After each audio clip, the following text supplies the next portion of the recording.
Have you ever wished for a word so heavy with truth that it could stop an emotional storm in its tracks? Most people live under the illusion that to win a conflict you must be the loudest, the swiftest, or the most aggressive. But the Stoics understood a secret that modern psychology is only now beginning to quantify. True power doesn't scream. It stands perfectly still. Imagine being in the heart of a heated argument and with a single measured sentence causing the other person to falter, lower their gaze, and find themselves suddenly without words.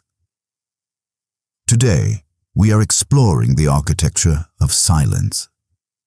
I will reveal 5 responses rooted in the teachings of the great sages' responses designed to disarm any aggressor while you remain completely unmoved. Whether you are facing a difficult boss or a calculated family member, these tools protect your dignity while shifting the mental hierarchy of the room. Pay close attention to the 3rd response. It is the ultimate tool for neutralizing even the most skilled manipulators. Stay until the end, because once you apply these, you will notice that the most powerful voice in the room is often the one that speaks the least.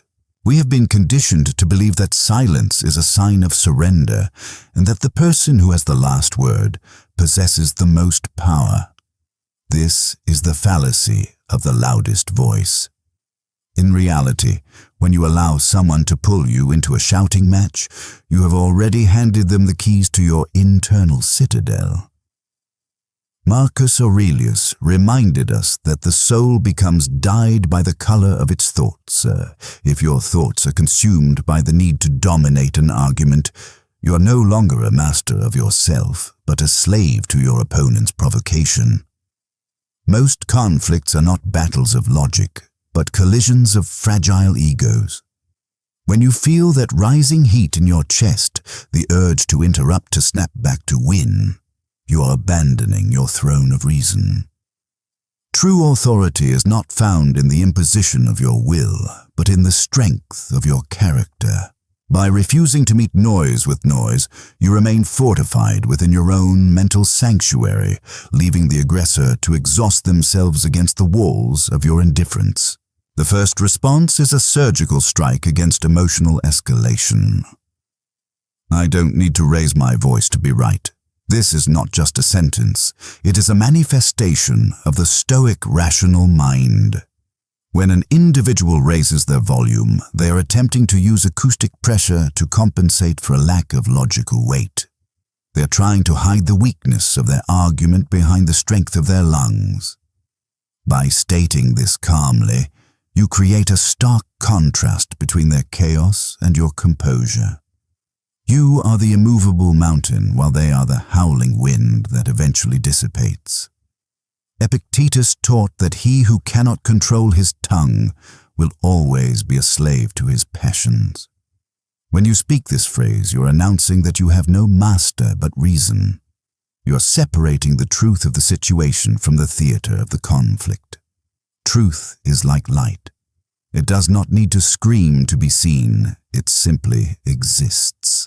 By refusing to enter the field of emotional combat, you force the other person to realize that their shouting is ineffective.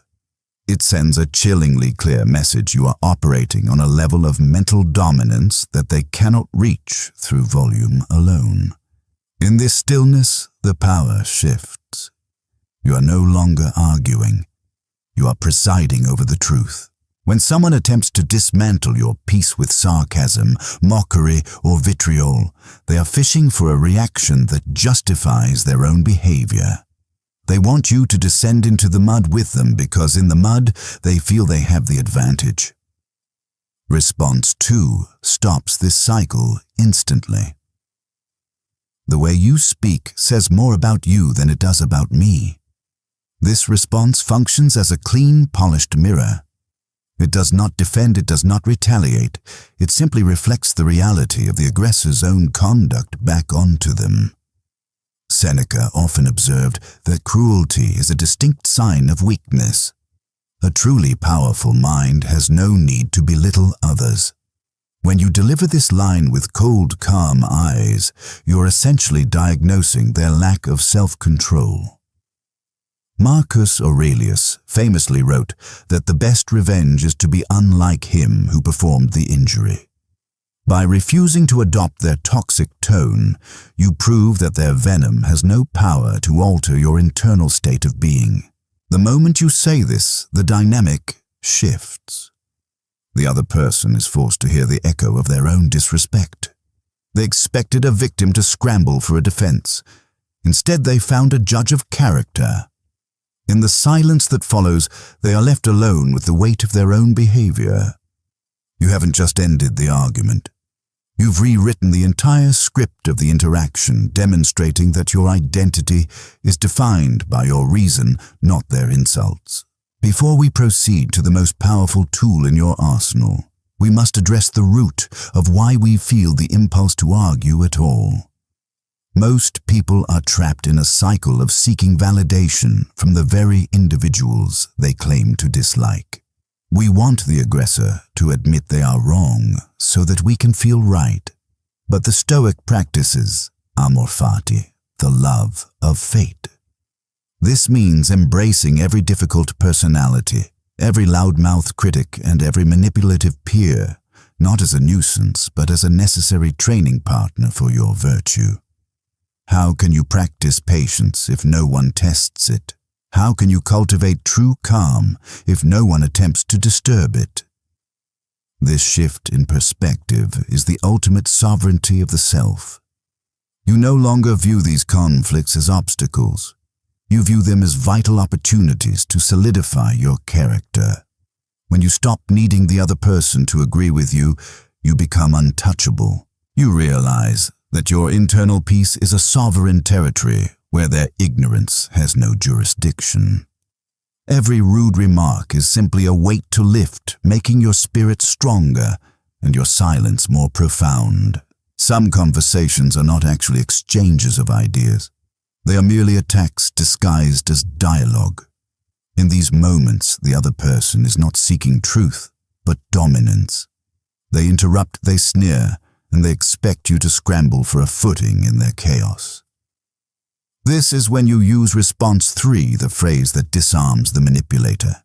Let's talk when we can do it respectfully. This is not a retreat, it is a declaration of sovereignty. By saying this, you are not running from the conflict. You are elevating the criteria for your participation. You are setting a Stoic boundary.